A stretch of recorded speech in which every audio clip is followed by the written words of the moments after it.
It's day 12. I didn't make a day 11 video because all we did is go to a bunch of museums and look at sculptures, and that was all taken care of pictures, and there wasn't really much else to say. That is also true of today. We made this we tried to make this a down day, and just went and looked at museums and sculptures, but both yesterday and today we went to Elgeberg, and it has a lot of elevation and a lot of walking, and it's beautiful, which is why we went back today, and we didn't see the whole thing yesterday. But it's a lot of walking and a lot of hills, so after 17,000 steps, I'm not sure we really accomplished our rest goal. So this is I kind of consider this, even though we're past the halfway point of our journey, I kind of consider this the end of part 1. Part 2 is going to be super exciting. So up till now, I don't think we've done more than 3 days of riding in a row. Before we stopped in a city and had a rest day. We're about to go into, basically we're pushing straight through to Stockholm, and it's 6 days of riding in a row. The previous days that we've ridden have been somewhere between 50 and 60 miles. I think tomorrow is like 56, and after that it's between 70 and 80 every day.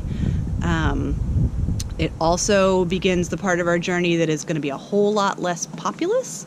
When we were, running through the Netherlands or through Germany, it was like, oh, hey, 20 minutes go by and we're in some tiny little German town, and they may not have like all the restaurants in the world, but they have some food shops and there's stuff if we need it. And now we're about to enter the land of there's not a lot.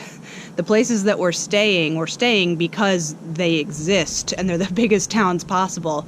It may end up being that I don't post anything for 3 days because the places we're staying are going to be tiny or cabins or may not have any, they'll probably have electricity, but perhaps not any Wi-Fi. Almost definitely no Wi-Fi in some of these. So if we stop somewhere for lunch that just happens to have Wi-Fi, it will be a minor miracle, but I'll post what I can. I'll let you guys know that I'm alive when it's possible. But this part of our journey, while all of that sounded kind of negative, it actually sounds amazing. We're going to be riding through. The waitress at lunch today warned us that the ride we're doing tomorrow, there's usually a lot of moose, so be careful. And we're like, okay, yay. So hoping to see moose. If we don't see moose there, we're going to be in 2 days. We're going to be visiting Moose World, where they can't help but see us.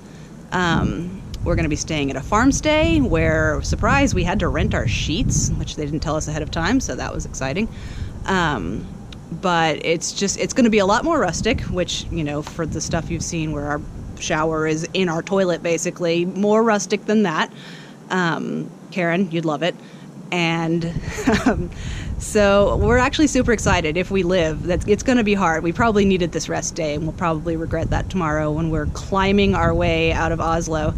But we still love each other, and we're super excited, and we're going to push through to Stockholm, and that will be the end of our journey, but not for 6 more days.